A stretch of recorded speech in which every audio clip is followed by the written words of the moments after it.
अगर कोई तृप्त होता है ना तो वो मोक्ष का अधिकार होता है। जैसे कि पिता पुत्र आदि से तृप्त हो, ऊंचा है तभी तो किसी के लिए कर पाता है। सारी शंकाएं उसकी नष्ट हो गई हो तो मोक्ष मोक्ष साधन हो, उससे हम फिर व्यक्ति निर्भय होते हैं। निर्भय होकर फिर अपनी अच्छाई में रमण करता है। रमण अच्छाई से वह फिर मोक्ष को प्राप्त करने की सीमा पर होता है।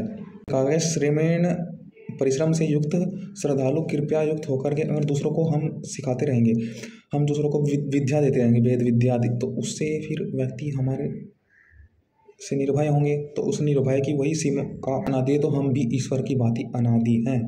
तो चले तुम भी ऐसा कर्म करो जो सब करना चाहते हैं। तो इस हर बार कह रखा कि ईश्वर भी अनादि है, तो हम भी ईश्वर की भांति अनादि हैं।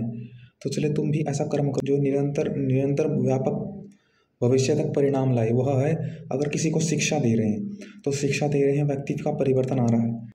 वेद विद्या के बिना कोई भी अन्य विद्याओं में सक्षम नहीं हो सकता। नहीं कि व्यक्ति आपको अच्छाई कहे, आपके अनुकूल हो, परंतु ये है कि आपने करते हुए व्यक्तियों का हित, आप तृप्त हुए, आप में स्वयं श्रेष्ठता अनुभव हुई है आपको, आपने स्वयं अपने आप को स्वयं साबित किया, आपको स्वयं कोई शंका नहीं, कोई दुविधा नहीं इत्यादि, आप स्वयं करके सुखी हो हैं, तो आप सुख अधिकारी होंगे फिर सुख के। जब सुखी हैं तो तभी तो सुख मिलेगा, बड़ा सुख। अगर व्यक्ति को यहाँ पर संसार में दुखी है तो सुख नहीं मिलेगा। तो स्वयं दुखी रहते हैं छोटे छोटे कर्मों में, इसलिए बड़ा सुख तो वही है जो चाहते हैं। तो अंतर से उस भावना में रहते हुए भी तो वही रहते हैं, सदा प्रसन्न चित्त हैं। प्रसन्न चित्त हैं तो स्वयं मोक्ष मिलेगा।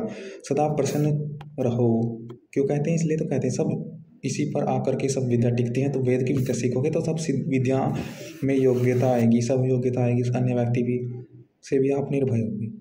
आपने कहा कि मैंने तो इनके लिए बुक कर दिया जो करना था मुझको, मुझे इनसे क्या भय करना है, ये तो अपने कार्य में लगे हुए हैं, दुख से नहीं जा रहे, मैं तो सुख सुख समझा हूँ, अब तो मैं सुख की ओर जाऊँगा, तो मुझे इनसे भय कुछ, ये तो अपने कार्य। तो मैं उसके लिए अधिकार प्रसन्न रहे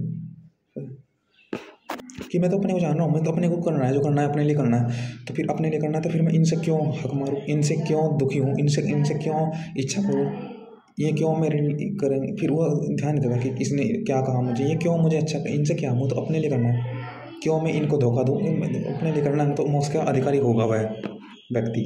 तो जुड़े। ओम ओम।